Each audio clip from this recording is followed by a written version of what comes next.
আসসালামু আলাইকুম। Hello WhatsApp guys, কেমন আছেন সবাই? আশা করি সবাই ভালো আছেন।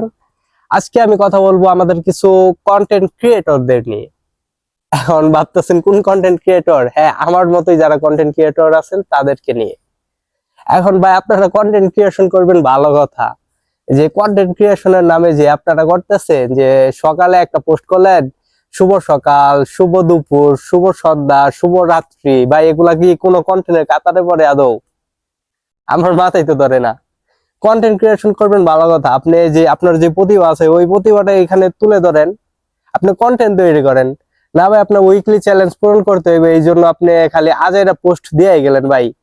ভাই এটা তো আপনার নিজেকে ভাবতে হইব যে এই জিনিসটা কি আদৌ কি এটা কন্টেন্টের কাতারে পড়ে কিনা, এটা কি আসলে কি কন্টেন্ট। এই জন্য কিন্তু অনেকে বিরক্ত হয়।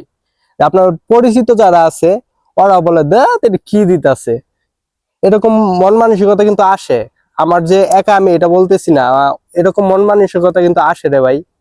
আপনি এটা যতই করেন, অনেকে ভাবে যে, মনে করেন যে আপনার সম্মানের খাতিরে, আপনার যে আপনাকে আর কি ভালোবাসে বা আপনি পরিচিত এই খাতিরে অনেকে হ্যাঁ হ্যাঁ গুড মর্নিং বা সুন্দর হয়েছে হ্যান ত্যান এইসব বলে, কিন্তু আদৌ কিন্তু এটা মন থেকে বলে না রে ভাই। বিশ্বাস করেন ভাই, এটা কিন্তু মন থেকে কখনোই কেউ বলে না। এগুলা মানুষ বিরক্ত ফিল করে।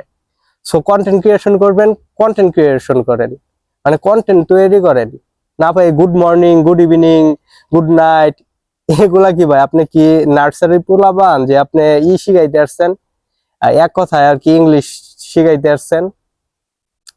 এগুলা কন্টেন্ট হইলো? এসব কন্টেন্ট থেকে বাইরে আসেন ভাই। এগুলা কন্টেন্ট আর দিয়েন না, মানুষ কিন্তু বিরক্ত হয়। সবাইকেই বলতাছি, আমি নিজেও। ধন্যবাদ।